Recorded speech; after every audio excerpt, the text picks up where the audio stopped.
Power panel Mercedes Schlapp, former Trump advisor for strategic communications, and Kevin Walling, former Biden campaign surrogate. Great to see you both.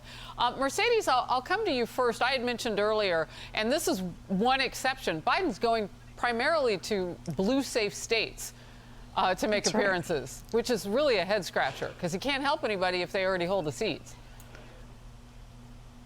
Well, I got to tell you, Harris, I mean, the problem is none of these candidates, they don't want Joe Biden to come to their state. I think they take President Obama over Joe Biden because he is so unpopular. This is also the case with Kamala Harris. So they do not want to campaign with the president or the vice president. And I got to say something here. The Democrats, they're playing defense. It's why you have seen these debates be so catastrophic for the Democrats. They don't have a good answer on the COVID lockdown. They're playing defense on border security because they don't support it. And they're playing defense on energy independence and crime. These are issues that American people care about. Add to that the economy, where you have nearly 1 in 5 Americans who basically are skipping meals or not being able to pay for groceries because of inflation. And the Democrats are going to be blamed for it. So, Kevin, Pennsylvania is an area that's a toss-up. Biden will be there, Obama and Kamala Harris. Does it matter? I think it absolutely does. And Harris, to your point, Pennsylvania is an ultimate toss-up. Obviously, President Trump won it by less than a point in 2016, and Joe Biden won it by just over 1% in 2020. So this is the ultimate bellwether. This is an offensive opportunity for Democrats. Let's not forget that this would be a flip. It's Republican-held right now. So, of course, we're bringing out all the big guns. Kamala Harris, Joe Biden are going there tomorrow.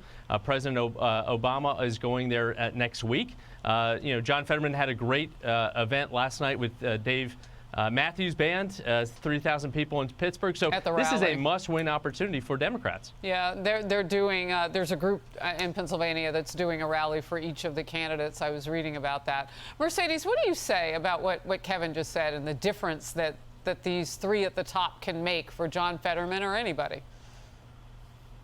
Look, I really don't think that, again, Biden or Kamala bring anything to the table.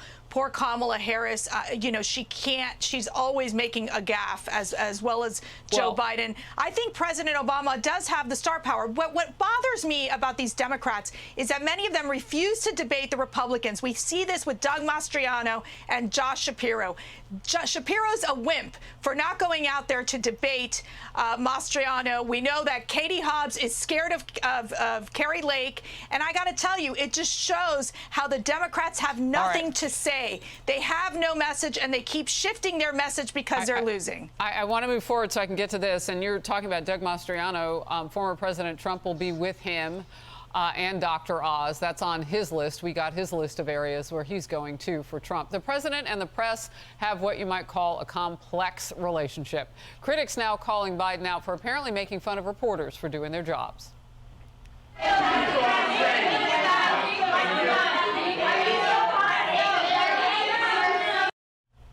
Blah, blah, blah. He says, Kevin, that's not right.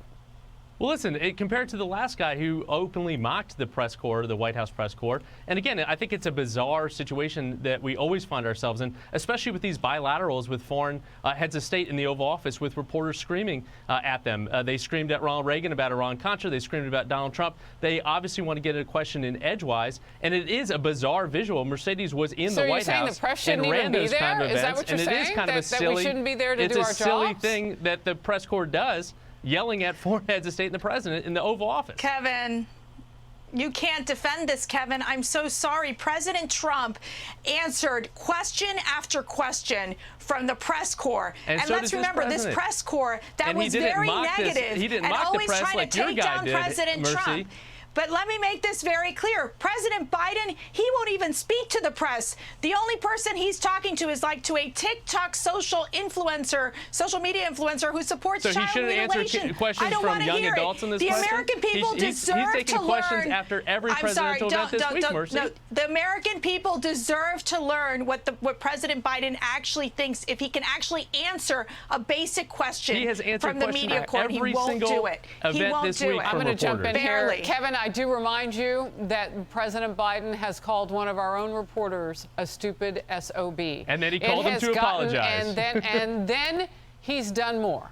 He's called him to apologize. He's got a bit of a potty mouth, and he's got a little bit of a sore spot with those who like to ask him questions. All right. Okay. We're going to pull away. Good to see you both.